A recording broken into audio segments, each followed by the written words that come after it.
მოგესალმებით ჩვენო ძვირფასო ტელემაყურებლებო თუ რადიო მსმენელებო, ობიექტივი კვლავ პირდაპირ ეთერშია და დღეს საღამოს სტუდია ნომერი 8-დან თქვენთვის ვიმუშავებთ ბატონი ოთარ ჭიტანავა და მე ირმა ცხორაგაული. მოგესალმებით.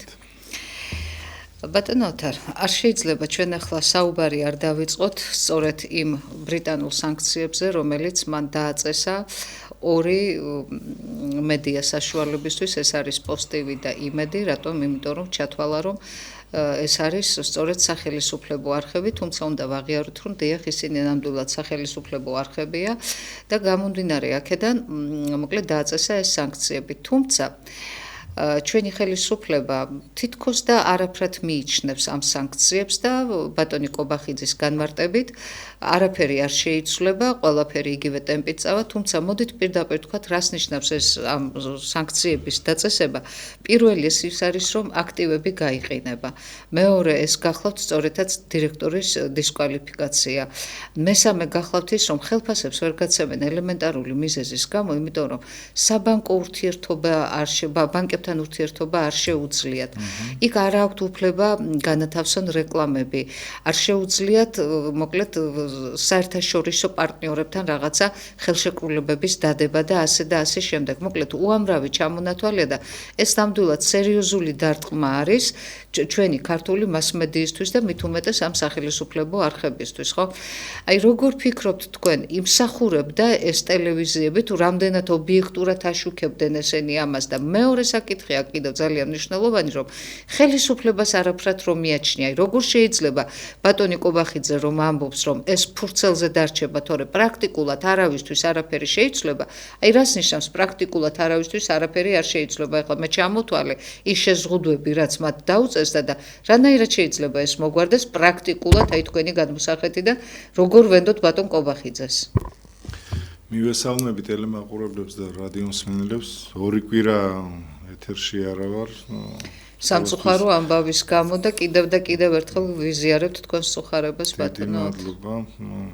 მამა გარდამეცვალა და ეს თელმა ქვეყანამ გაიგო, რადგან ძალიან ცნობილი კაცი იყო და მე მინდა ყველას ძალიან დიდი მადლობა ვუთხრა, დიდი სიტყვისთვის, სიყვარულისთვის, გვერდში დგომისთვის, იმიტომ რომ ჩემთვის მართლა ძალიან მნიშვნელოვანია თითოეული თქვენთაგანის და ჩვენი საზოგადოების საქართველოს სრული ამ სიტყვის გაგებით. ნუგეში და ნუ რა ვიცი ხარ, როგორც შვილი ყველა იცნობს მამას ასე თუ ისე, მაგრამ თავარი რამ არ მწოდნია ცხოვრებაში, რომ მართლაც ამხელა სიყვარული გააჩნდა თურმე ჩვენ ხალხს მამაჩემისადმი და ამისათვის ძალიან დიდ მადლობას ვეუბნები ყველას. და რაც შეეხება ამ საკითხს, მართლაც არ არის სასიხარულო ამბავი, რაც არ უნდა ჩვენ ოპონირებას უწევდეთ ხელისუფლებას, მესი არხებია კი პროპაგანდისტული მედია, მაგრამ ნამდვილად არ ველოდით, რომ ასეთი ზეწოლის ქვეშ აღმოჩნდებოდა იმედი, პოსტივი და როც კიდევ არა, ესო ამ ტელევიზიაზე მხოლოდ ეს ორი მნიშვნელოვანი არხი და მაგრამ ხედავდით რა ტენდენცია მიდიოდა პრინციპში ეხლაც დღესაც იყო ევროპარლამენტში განხილვა საქართველოს საკითხზე, სადაც ძალიან როგორც ყოველთვის ძალიან მწვავედ გააკრიტიკეს ჩვენი ხელისუფლება, მისი ქმედებები, მართლაც რთული იქნება აწი ნორმალურად იფუნქციონიროს ამ არხებმა, იმიტომ რომ იქ შეზღუდვები, რა თქმა უნდა, გავრცელდება ხელფასების გაცემაზე, რეკლამების განთავსებაზე, ყველა ვინც ითანამშრომლებს ამ არხებთან, რა თქმა უნდა, ისინი სანქციების ქვეშ მოყვებიან და სავარაუდოდ ჩემი პროგნოზი ასეთია, რომ ამას ეს მხოლოდ ინგლისით არ დასრულდება. ამას აყვება ამერიკის შეერთებული შტატები და ეს ევროპული ქვეყნები, რომლებიც აი გამადიდებელი შუშით უყურებენ ჩვენ ქვეყანას და აქ მიმდინარე პროცესებს და სახარბიელოსაც არაფერი არ გვესმის. ჩვენ გვესმოდა ახალი წლის დასაწყისში, როცა ევროკომისიის სპიკერმა გამოაცხადა, რომ სანქციები იქნება სხვადასხვა მიმართულებით ასევე აპირებენ, რა თქმა უნდა, ვიზა ლიბერალიზაციის შეჩერებაზე უკვე არის ძალიან აქტიურად საუბარი. ჯერ სახელმწიფო წრეებში, შემდეგ ეს შეეხება მთელს ჩვენს მოსახლეობაზე, მოკლედ ამაში ნამდვილად კარგი არაფერი არა. ეს ხელისუფლებაც უკან არიხევს, რა რეკომენდაციაც მოდის იქიდან, ზენი გინებით და ზურგის ქცევით პასუხობენ და არ ვიცი, რა შეიძლება გაეწყოს ხო ამ სიტუაციაში. ერთადერთი ის არის რომ დაველოდოთ კიდე, არ ვიცი, რა ის გავლენას იქონიებს ეს ხელისუფლება კი ამბობს რომ ამით არაფერი არ დაშავდებაო და ჩვენ სხვა არხებით შევძლებთ ამ მასმედიის საშუალებების მხარდაჭერასო, დრო გვიჩვენებს და ეს უახლოეს მომავალში ამას ჩვენ ყველანი დავინახავთ. ჩვენს ტელემაყურებლებს კი შევახსენებ, რომ ტელეეკრანზე ამონათებულია ტელეფონის ნომერი, რომელზედაც შეგიძლიათ დაგვიკავშირდეთ პირდაპირ ეთერში და გნებავთ თქვენი მოსაზრება გამოთქვათ ამა თუ იმ საკითხთან დაკავშირებით, გნებავთ შეკითხვა დაგვისვით. ეხლა თქვენ ახსენეთ ევროსაბჭოს მოკლედ დღევანდელი სხდომა, საგარეო კომიტეტის სხდომა იყო. დიახ, ნამდვილად ძალიან მძიმე საქართველოსთვის ეს დღის წესრიგში იყო პირდაპირ შეტანილი საქართველოს საკითხი და უკვე დიდი ხანია ჩვენ ველოდით უკვე ამ განხილვას. ნამდვილად ძალიან დიდი დარტყმები წამოვიდა იქედან. მე ვფიქრობ, რომ ასეთი კრიტიკული დასკვნა, აქ ეუთოს დასკვნაც კი მოხსენიებული არის, ეს რასაც იმაზე მიუთითებს, რომ თუ ამ ეუთოს დასკვნა გაივრცო, ეხლა ეუთო არ არის ძალოვანი სტრუქტურა და ეს პოლიცია არ არის, თუმცა მას მიუწვდება ხმა და ხელი უკვე საერთაშორისო არბიტრაჟზე, საერთაშორისო სასამართლოზე და გამომდინარე აქედან თუ კი საერთაშორისო სასამართლოებმა ეს მომწამლავი ნივთიერების გამოყენება დაადასტურეს და ნამდვილად ასე მოხდა, ვფიქრობ, რომ ძალიან შავ დღეში და ძალიან სულ დღეში აღმოჩნდება ჩვენი ხელისუფლება და ჩვენს ქვეყანას კიდევ ერთი არეულობა და კიდევ ერთი ესეთი დაძაბულობა ნამდვილად არ წაადგება. ეხლა რაშია იცით საქმე, ჩვენ ვახსენეთ, რომ თქვენ ახსენეთ ვიზა ლიბერალიზაციის საკითხი, კი ნამდვილად ასეა. უკვე სახელისუფლებო პასპორტებისთვის უკვე ეს ისინია სანქციებია დადებული და მოკლედ ამ სახელისუფლებო პასპორტებით ვეღარ ისარგებლებენ, თუმცა ბატონი კალაძის განცხადება მახსოვს, რომ მე რაო ჩვეულებრივი როგორც რიგითი მოქალაქე ისე წავალო, თუმცა დღეს უკვე დღის საკითხში დადგა ძალიან ცუდად ეს საკითხი უკვე, აი დღესაც იყო ამის შესახებ განხილვა, რომ შესაძლებელია, რომ ვიზა ლიბერალიზაცია გაგვიუქმდეს ჩვეულებრივ რიგით მოქალაქეებს, რომლებიც ასე უპრობლემოდ გავდიოდით საზღვარგარეთ და შემოვდიოდით. ეხლა მე მინდა ამას ხომ რა შედეგი შეიძლება მოხდეს ჩვენი მოქალაქეების სწორედ ამაზე მინდა ეხლა გკითხოთ თქვენ 400.000-მდე ჩვენი მოქალაქე არის ეხლა უცხოეთში. აი სწორედ ეს მინდა ნაწილი არის არალეგალურ მდგომარეობაში, მათი მდგომარეობას არ ვიცი, ხა აქ ნათესავები ყავთ მათი ინახავენ და წარმოიდგინეთ ეს რამხელა თანხებზეა საუბარი, სადღაც თვეში 200-დან 300 მილიონამდე იგზავნება. აი ზუსტად ეს სტატისტიკა. ეს გზავნილები, ეს ურთიერთობა, სამკურნალო სიარული სასწავლებლად, ეს ყველაფერი მაქსიმალურად შეიზღუდება შენ სამწუხაროდ. მოდით ზარია ჯერ ზარი შემოვიყვანოთ და მერე გავაგზავნოთ უკვე ეს სტატისტიკა. მოგესალმებით პირდაპირ ეთერში ბრძანდებით. მოგესალმებით ქალბატონო ირმა და ბატონო ოთა. მე მინდა ბატონოთაც სამძიმარი უთხრა ვიზიარებ მამის გარდაცვალებას. მადლობა დიდი. და მეტი არ განახოთ უფალმა. მადლობა. რაც შეეხება ჩემს ძარს. აი თქვენ ახსენებთ ქალბატონო ირმა დიდ ბრიტანეთს ყოველთვის და ტელევიზია თქვენი და ჩვენ მადლობა თქვენ ტელევიზიას ამისთვის რომ გეძლევათ საშუალება გავრეკოთ და ჩვენი მოსაზრებები გამოვთქვათ. დიდი ბრიტანეთი ყოველთვის ერეოდა ჩვენს საქმეებში, ეხლა ეს ჩემზე კარგად თქვენ იცით. ეს დიდი ბრიტანეთი, ამერიკა და რუსეთი არის დააპყრობილი ქვეყანა. ძალიან ჩემზე კარგად იცით, ეს კიდევ ამას გავიმეორე. როდესაც ზელენსკიმ გამოაცხადა, რომ მშვიდობა უნდა და შეთანხმება ჰქონდა ბოლოს მიღწეული, ჩავიდა დიდი ბრიტანეთის პრემიერი, რო წავიდა რა ერქვა ის ფიქრებიან დამავით რაღაცა. ჯონსონი. და იმან შეაგულიანა და რომი დააწებინა, როგორც ვიცი. ეხლა ჩვენთან საქართველოსზე არის სახე. რა უნდა ამ ბრიტანეთს საერთოდ რა უნდა საქართველოსთან, ესე იგი უნდა რომ აი საქციები ეუბნება ჩვენ თავრობას, ეხლა ჩვენ თავრობის მადლიერი მე არ ვარ, იმიტომ რომ გულისკენები გვაქვს პენსიონერებს და აგერ სოციალურებსაც კიდე რების გაკეთება უნდა თქვენ ჩემზე კარგად მოგესწრებათ. რომ შეწყვეტა უნდა და რა ვიცი, ამბობენ ბიუჯეტის დაგვაქვსო და ბიუჯეტის დის თავრობა საწოდა სოციალურებს უნდა დაერიო. ხო და მე მინდა იმის თქმა რომ ეს ბრიტანეთი არ იცენებდა საქართველოში უნდა არეულობის მოხდენა.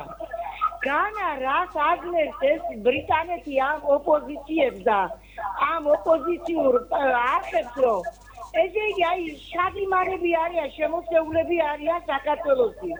ბრიტანეთი დაგვანებოს თავი ბრიტანეთს და ყველა მათ კაცო ჩვენთვის რომ მშვიდობიანად ვიყვეთ და თავებას კიდევ ეს არ უნდა ეშინებოდეს რომ ყველასთან იყოს მეგობრულად როგორც პრეზიდენტს და ჩვენ მოსახლეობას ხო ხედავთ ამ ყველაფერს.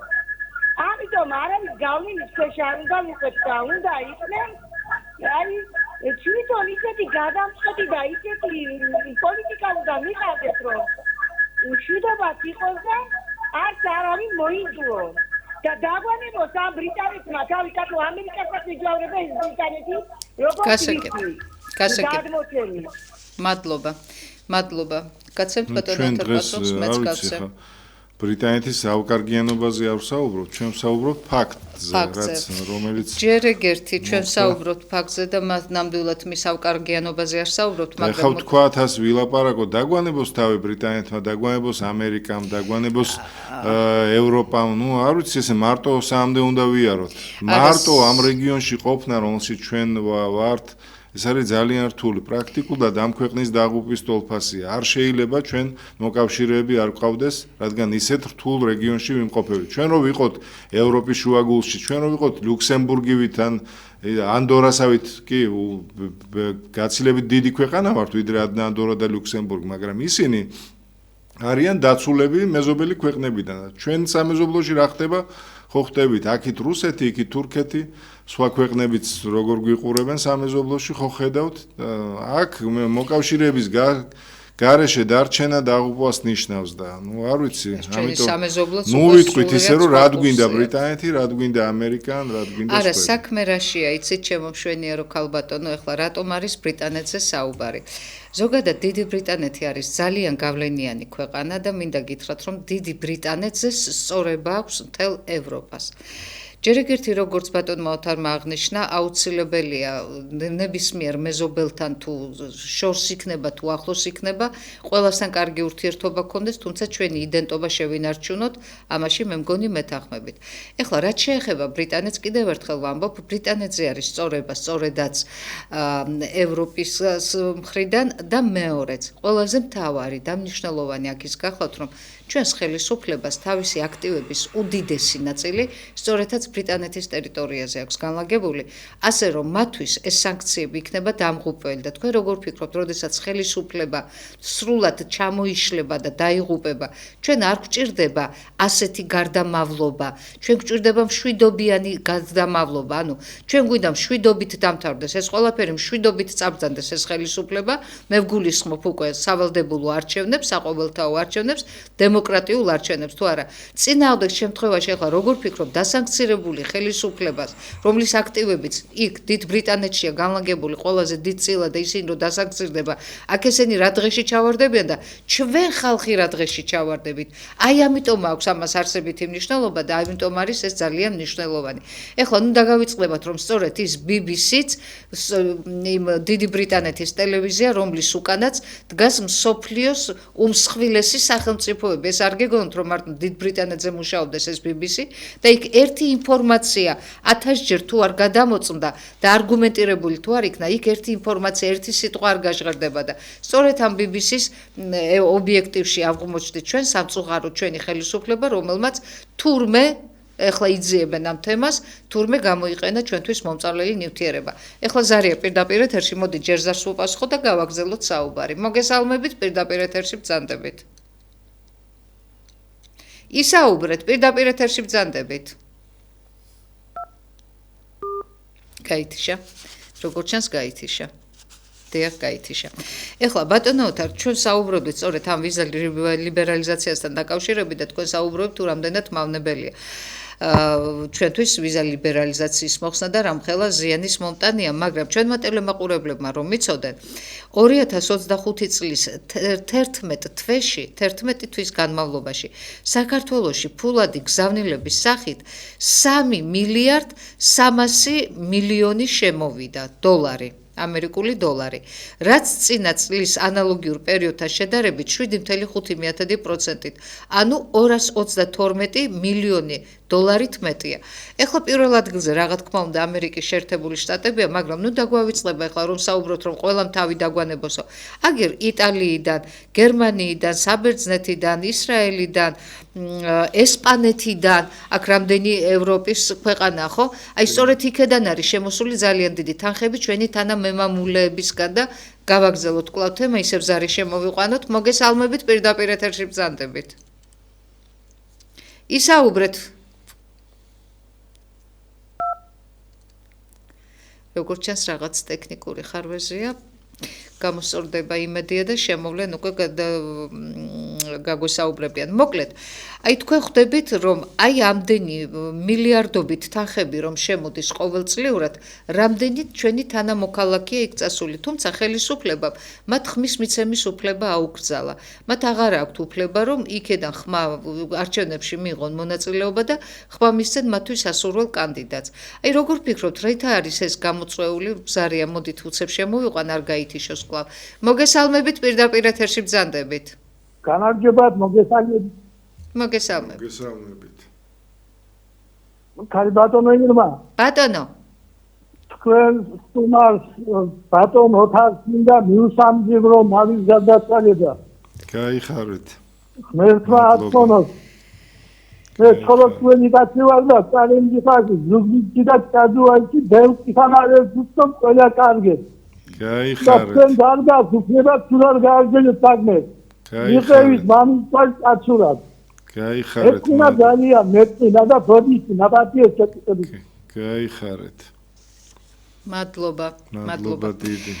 აი როგორ ფიქრობთ ახლა რატომ და ხელისუფლება გვეუბნება რომ თუ ხმის მიცემა უნდა ჩამოვიდენო და აქ მიცენ ხმაო რამდენად რეალურია ახლა მათი აქ ჩამოსვლა აქ ხმის მიცემა და რატომ ზოგადად რატომ აუგზალა ხელისუფლება მათ ხმის მიცემა იქედან იმ ქვეყნებიდან სადაც არიან უცხოეთიდან ეს ადამიანები იმყოფებიან უცხოეთში და იქ რო არიან ამითაც ძალიან დიდი სარგებელი მოაქვს სამშობლოსთვის ამხელა გზავნილები მარტო ევროპიდან სადღაც 300 მილიონამდე თვეში და ამერიკიდან მოდის და ზოგიერთ პოლიტიკოსს რომ მოусმინოთ რა მოხდა მერე ამით სახელმწიფო ბიუჯეტი თურმე არ ხეირობს რანაირად ის ფული იხარჯება სურსათზე იმას საწვავზე მედიკამენტებზე ეს პირდაპირ აისახება დამატებითი ღირებულებების გადასახადში რას ნიშნავს და ძალიან დიდი ნაწილი მიდის ბიუჯეტში როგორ შეიძლება ამაზე ვთქვათ რომ ეს ნუ რა ვიცი აქსიომაა როგორ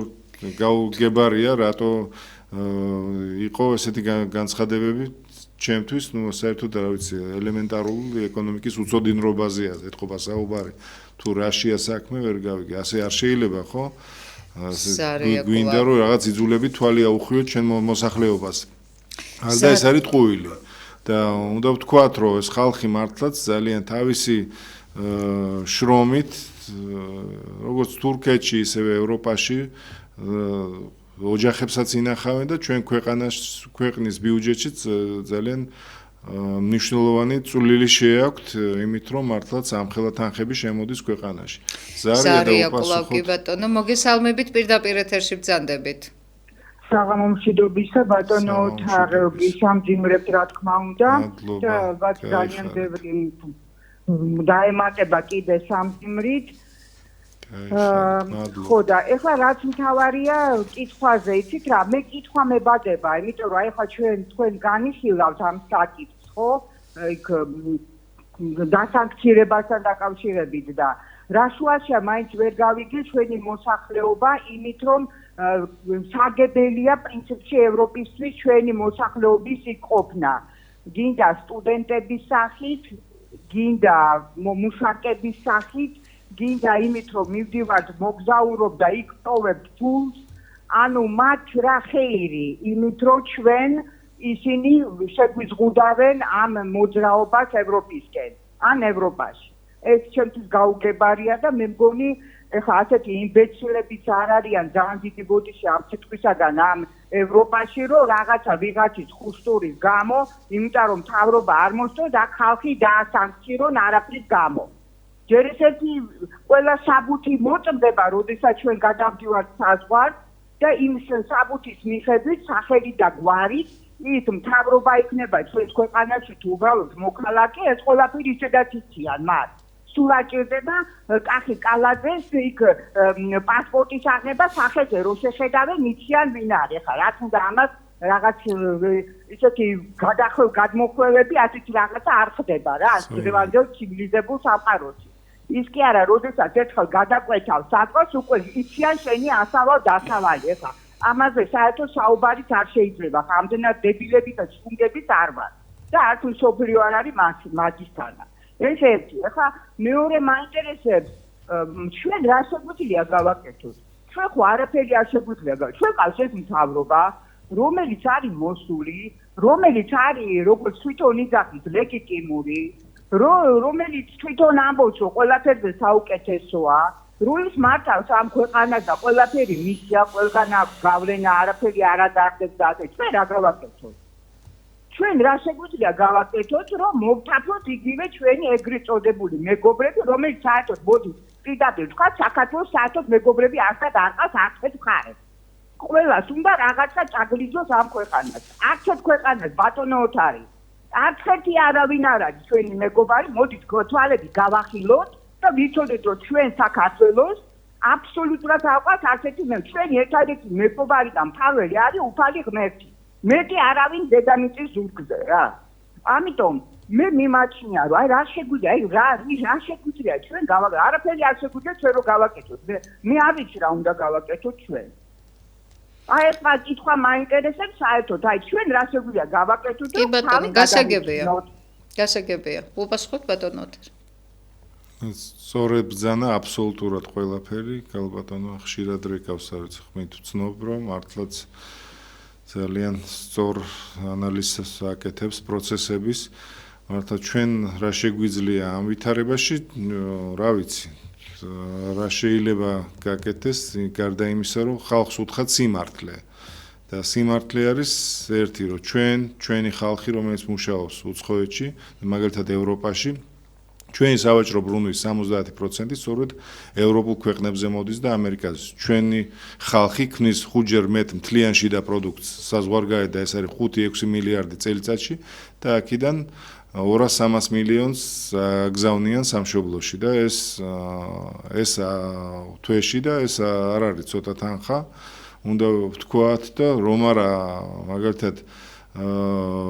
მაგალითად რუსეთში სადაც 700,000 ჩვენი უფრო მეტი 700,000-ზე მეტი ქართველი ცხოვრობს უკვე ათეული წლების განმავლობაში რომ არა მათი შრომა და რომ არა არ ვიცი როგორ იქნება სრულყოფილი 424 მილიონია შემოსული ბიზნესი იმიტომ რომ ყველაზე კარგად მაგალითად რუსეთში ბიზნესის თემა ესმით სწორედ კავკასიელებს და განსაკუთრებით ქართველებს და სწორედ ეს ხალხი ინახავს აქ ჩვენს თავიანთ ნათესავებს აქ და რა თქმა უნდა სერიოზული წვლილი შეაქვს ვიმეორებ ქვეყნის ბიუჯეტის ზრდაში და ქვეყნის ეკონომიკის ზრდაში და მართლაც დიდი უპატივცემლობა ასეთ ადამიანებს რომ ჩამოართმევ ხმის მიცემის უფლებას და ჩამოაშორებს საარჩევნო პროცესს. მართლაც ეს საკითხი აუცილებლად უნდა გადაიხედოს, ეს არის პრინციპული საკითხი.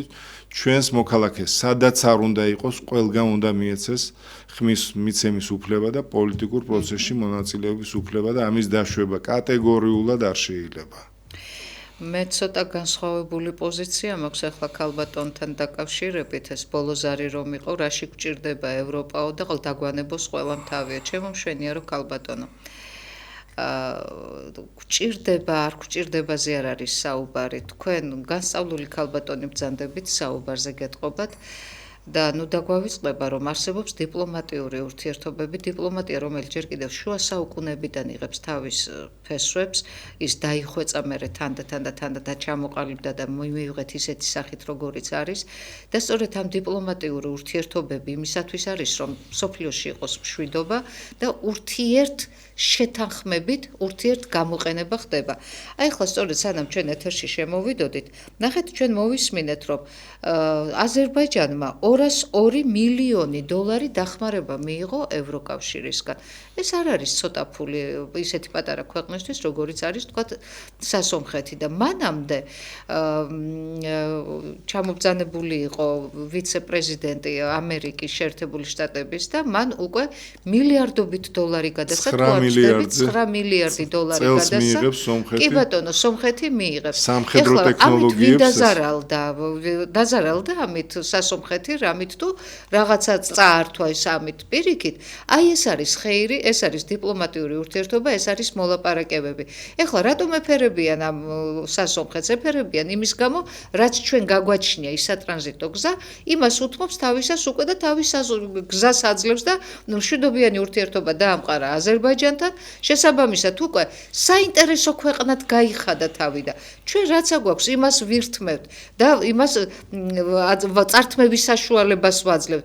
არაჩვეულებრივი ჩვენი ასეთი გეოლოგიური განლაგება და გეოგრაფიული მდებარეობა ჩვენი იძლევა იმის საშუალებას, რომ ეს ჩვენი დიპლომატია ძალიან მაღალ დონეზე განავითარო და სულ ყველასთან გქონდეს ისეთი ურთიერთობა, აი მაგალითად რა სარგებლობასაც იღებს აი ამ მომენტისათვის სასომხეთი. სასომხეთი ახლა იმხელა წინსვლები ექნება და იმხელა წარმატებები და ახლა ჩვენი პრემიერი რო გვატყუებს, რომ თითოეულ ადამიანზეო წლიურიო 11,000 დოლარი მოდისო თითო ადამიანზეო, აი ეს 11,000 დოლარი ნამდვილად მოვა ახლა სასომხეთის მოქალაქეზე. აი ამისთვის გვჭირდება ის ევროპა, ამისთვის გვჭირდება გნებავთ ის ამერიკა და სულ ყველა გვჭირდება, მაგრამ თავი უკაცრავად არავის არ უნდა დავუხაროთ, არავის არ უნდა გამოვაყენებინოთ, უნდა გამოვაყენებინოთ იმ თვალსაზრისით, რომ ჩვენ სარგებელი მივიღოთ. ზიანი კი არა, რა დღეშიც დღეს ჩვენ ვართ. ჩვენ ზიანს ვიღებთ. ჩვენ თავს ზიანს ვაყენებთ და ასე ვთქვათ, ხარაკირს უტარებთ ჩვენი ხელისუფლება თავისი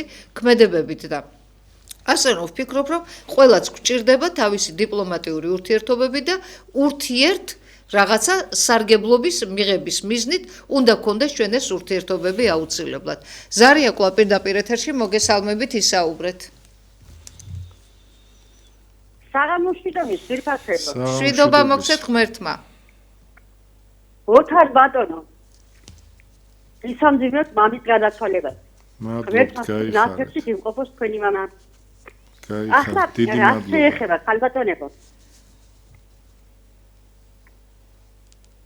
დიდი მადლობა რომ თქვენ არსებობთ და თქვენგან იცნეთ ძალიან კარგ ესე იგი სიტყვებს, რომლებიც დაგვეხმარება ჩვენ ალბათ და გავაწყოს.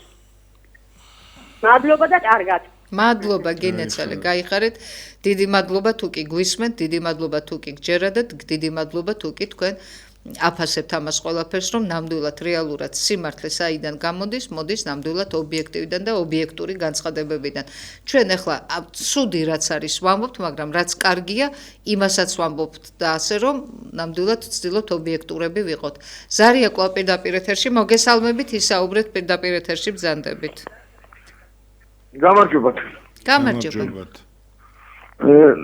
ერთი რა უნდა გითხრათ.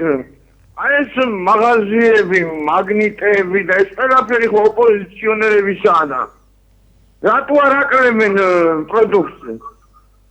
გინეს ორი ნაბიჯეს რაც არის რა ხო ოპოზიციონერების არის რა. აი ამათ რა იწონ დაკრება?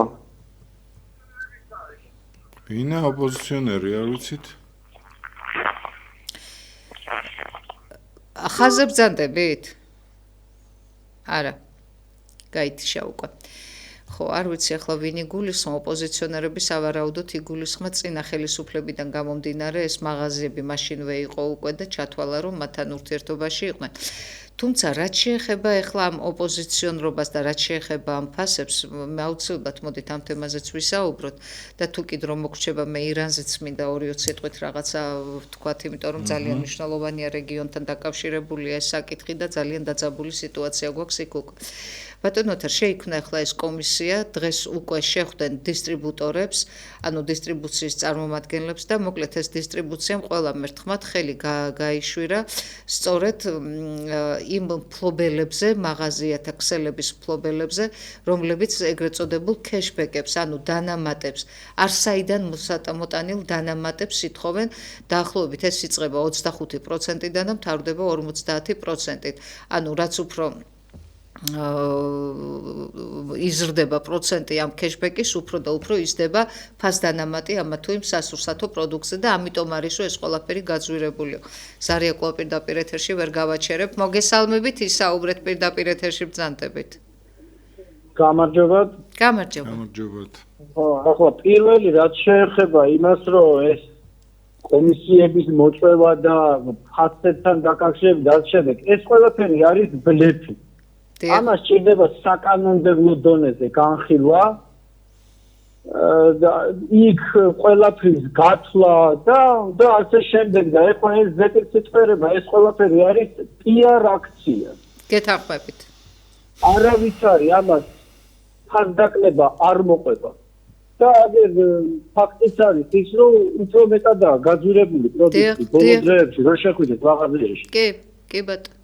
ხო, მაგრამ ამ ყველაფრის თავი და თავი არის დემოკრატია, ჩემო კარგებო. სადაც არ არის დემოკრატია, იქ არის მონოპოლია.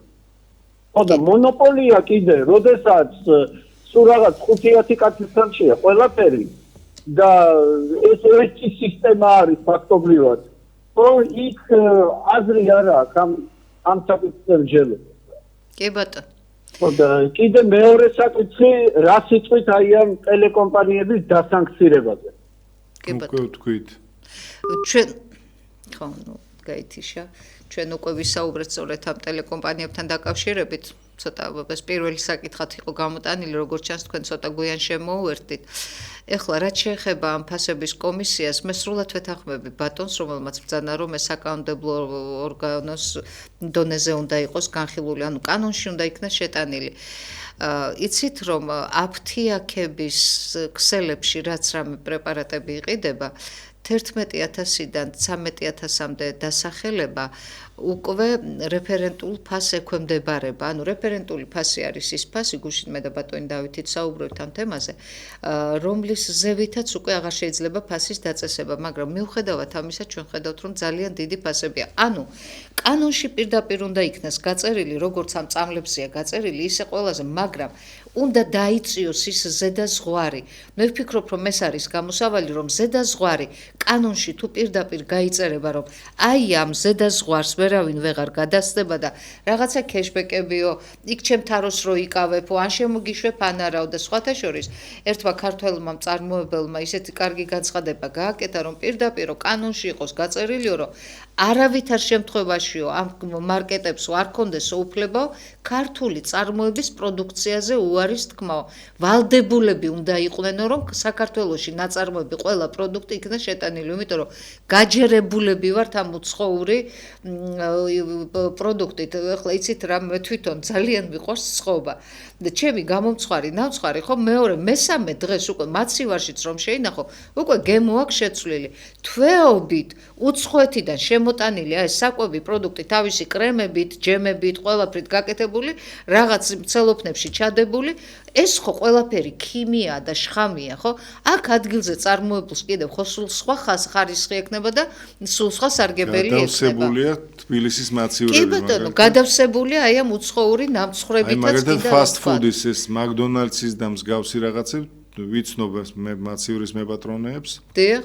თვეობით უდევთ ეს მაცივრებში 5, 6, 7 თვე ეს ბუტერბროდები, რა ქვია ის ბურგერები. თარი გადავსებული მაცივრები და ხო და როგორ შეიძლება ხო გინდათ იმ ბურგერმა თვეობით გაძლოს, ხო?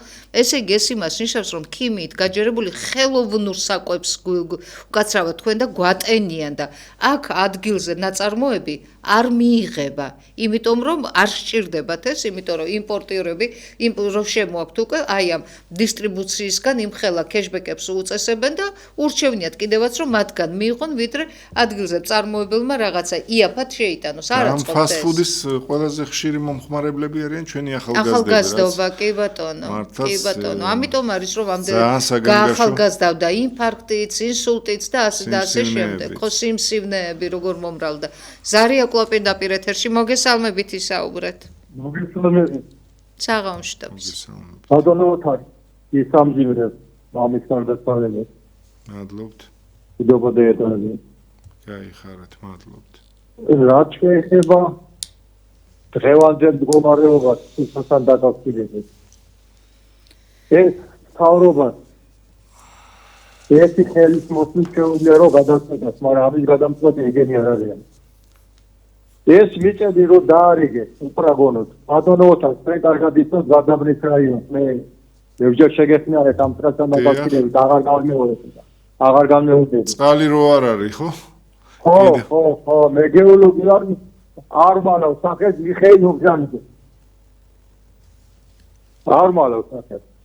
დაუდე პროექტი მიამათ წყალმომარაგების ყველაფერი თუ რამდენი წიდებოდა ამ სოფლის 43 წელი გადასახლებული მოსახლეობა იმ წელი არის მათი რო ჩაიდო და წყალი ჩაუდის გვერდზე GVS წყალია პარატუდი და გაქცევას აღარ მიდა ლაპარაკი საგნე გახშელებაზეა გასულები ეუბნები რომ ედანოსინო გადაანაწილე ეს თანხა და მიერთი მოსახლეობას ის კარასელი წყალი პროგრამ ეს დადებული კორი ამაზე და მე მოიხმარე მოსახლეობას რა შეეხება სულსაც ახლა შურსათი აი იმ ჩაყოლებაზე ბატონოთა რაც არის მიწები თვითონ დავეერთე აგვაზომიეს ფული გადაასეთუისე რაღაცა ხალხი გაძევო ხონდა გამო რაღაცა ხონდა ქნაგათო მივედი მოედი რაღაცა გვეგონა რომ გაანაწილებდე და მომივიდა უარეს და რას მეუბნებიან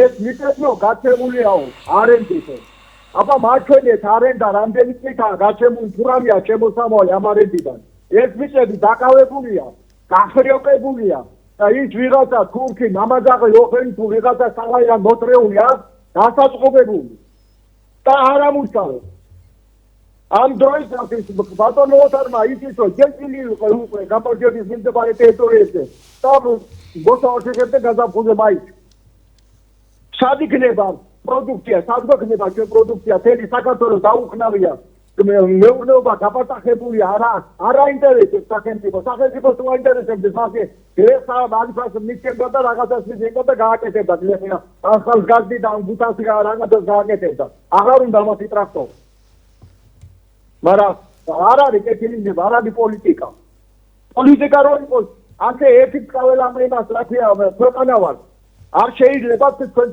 თავისუფლად გამოყვებო ხლებზე ასენდა ინტრეები მე გეოლოგიკაში და კაუტასიონისტები 1000-ნაირი საბადოა ახარისებული მე თქვენ ობიექტზე დავწევი იმას ნატოდე მე განვითარების გეგმა ყველანაირი მას ეს საბადოა განწყებული დავთობიდან უახლოე დაფარებული ვინ არის პატრონი ჩვენი შესწავლილი გეოლოგიურ სამართალო გაყიდე იმის გაყიდა შეიძლებოდა და ის რა ინფორმაცია სასწორად გადააკეთეს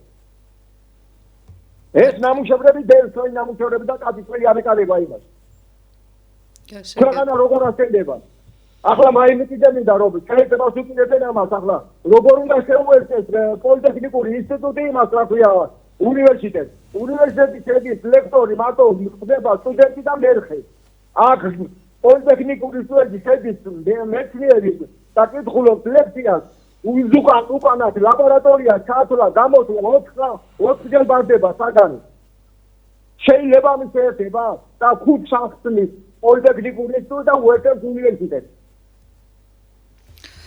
გასაგებია მადლობა ზარისთვის ახლა ბატონმა განათლებაზე დაიწყო საუბარი თუმცა მე არ შემეძლია ამ ვიზა ლიბერალიზაციის ესეთი თქვათ დამასრულებელი აკორდი არ ავიღო ბატონმა კობახიძემ ბრძანა ასეთი რამ, რომ ძალიან კარგიცო, თუ ვიზა ლიბერალიზაციაო აღარ იქნებაო, უფრო ნაკლები მოქალაქე გავაო ჩვენიო, ჩვენი ქვეყნიდანო, თითქოს აქ ისეთ რამეებს თავაზობენ ჩვენს მოქალაქეებს სახარბიელოს, რომ ნამდვილად არ იქა და აქ დარჩენა უნდოდეს და მეორე კიდევ ეს იქნებაო ბოლო შანსიო, მეტიო ვეღარაფრით ვეღარ დაგვაშანტაჟებენო, ესე იგი, ანუ თუ გვართმევენო, წაგვართვანო, რა პრობლემაო, მეტითო ვეღარ დაგვაშანტაჟებენო. ეს რაც შეეხება ვიზა ლიბერალიზაციას. ახლა ბატონი საუბრობდა განათლებაზე და არ შეიძლება არ თქვათ.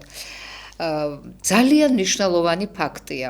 ახლა ახალციხის უნივერსიტეტი, იცით თქვენ ახლა ახალციხეში ძირითადად იქ ეთნიკური ჯგუფებია და ძირითადად იქ ცხოვრობენ სომეხი მოსახლეობა, ხო? რომლებსაც ძალიან უჭირთ თქვათ იგივე ის ქართული. აი სწორედ ახალციხის უნივერსიტეტში, სადაც ძალიან ბევრი ბავშვი სწავლობს, ახალციხის უნივერსიტეტში ჩამოართვეს ქართული ფილოლოგია და საქართველოს ისტორიის ფაკულტეტები. გესმით, ამოიღეს ეს მთლიანად, იმიტომ რომ მათ არ უნდა იცოდნენ არც ქართული ენა და არ უნდა იცოდნენ არც საქართველოს ისტორია. სამაგიეროდ, ქუთაისის უნივერსიტეტს ასეთი დისციპლინა ჩამოუყალიბეს და გაუხსნეს ახალი უცხო პლანეტელებთან სასაუბრო ენა. ეს უნდა ვისწავლოთ და ახალციხეში ქართული აღარ უნდა ვისწავლოთ. ახლა აღარ საუბრობ მე სხვადასხვა ილიაუნის გამუშიგვნაზე და ასე შემდეგ, მაგრამ ფაქტია, რომ ხელისუფლებამ გადაწყვიტა, აი როგორ ფიქრობთ თქვენ ეთნიკურად აი ესეთი მე თვითონ ახლა გპ-ში ვკითხულობდი და იქ ძალიან ბევრი აზერბაიჯანელი ბავშვი სწავლობდა და მარნეულიდან, ბოლნისიდან, მოკლედ ეს ბავშვები ჩამოდიოდნენ და მაშინ, როდესაც სავალდებულო იყო ქართული და ყველას გასწავლიდნენ სკოლაში ქართულს, მიუხედავად ამისა, ამ ბავშვებს ძალიან უჭირდათ ქართულად და ხშირ შემთხვევაში რუსულად მიწევდა მათთან საუბარი, რომ რაღაცა კომუნიკაცია დამემყარებინა, იცით? აი იმ ბავშვებმაც კი არ იცოდნენ და ეხლა ახალციხეში ამ ფაკულტეტებს რომ მოხსნიან, რა შედეგს მივიღებთ? აი როგორ ფიქრობთ? ან რა აუცილებელი იყო ამ უცხო პლანეტელებთან? რა საჩქარო იყო ეხლა აი ამ ფაკულტეტის გახსნა? მე ვერ ხვდები.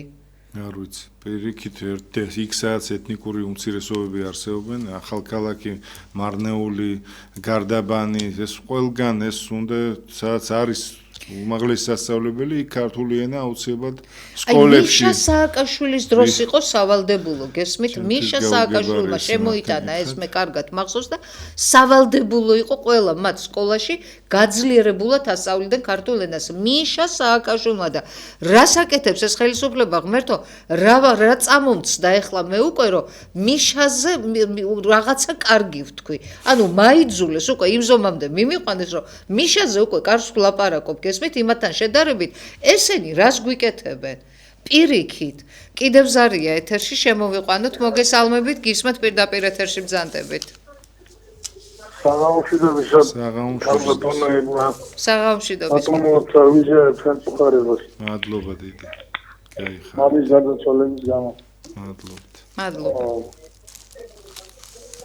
ძველი ბერძნულ ის ბრძენი ადამიანის ნაცვლად ზუსტად არ მახსოვს რომელი ავტორი ვინც მოყვარეს არძევს იგი თავის ამ პერიოდს აი სწორედ ეს ხელისუფლება ტერია როგორც თავის ის საქართველოს მოსახლეობის ტერია პირად იმტერია თქვენი ჩემი და ყველა რიგითი მოსახლეობის რაც შეეხება ფასებს ერთი წელი არ დაიკლებს 13 წელი ვატყუებენ დღეს თქვენ მართავს 13 წელი ვატყუებენ რომელი სიტყვა რომელი დაპირება შეასრულებს არაფერი არ შეუსრულებს აბსოლუტურად თვითონ ღორები ვითაც ძებიან როგორც გურამიშვილმა ვინუძღვნა მაგათ და გურამიშვილი ნაცხამია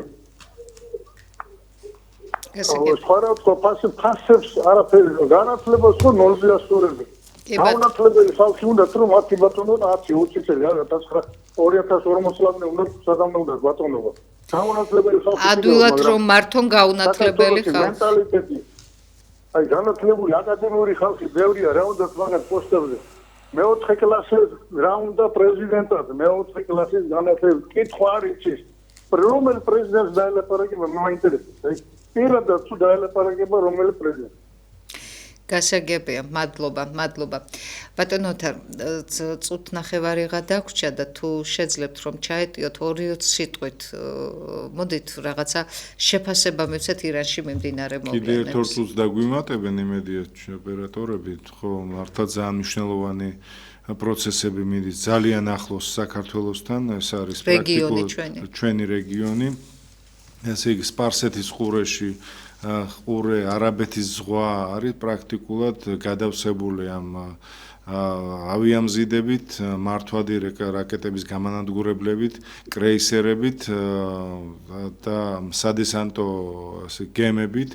პრაქტიკულად ესეთი რამ ჩვენ გვახსოვს გასული საუკუნის ბოლოს, როცა ამერიკა ატარებდა ოპერაციას ქარიშხალი უდაბნოში, ასევე 2003 წელს, როცა ჰუსეინის ესე იგი დამხობის პროცესი დაიწყო.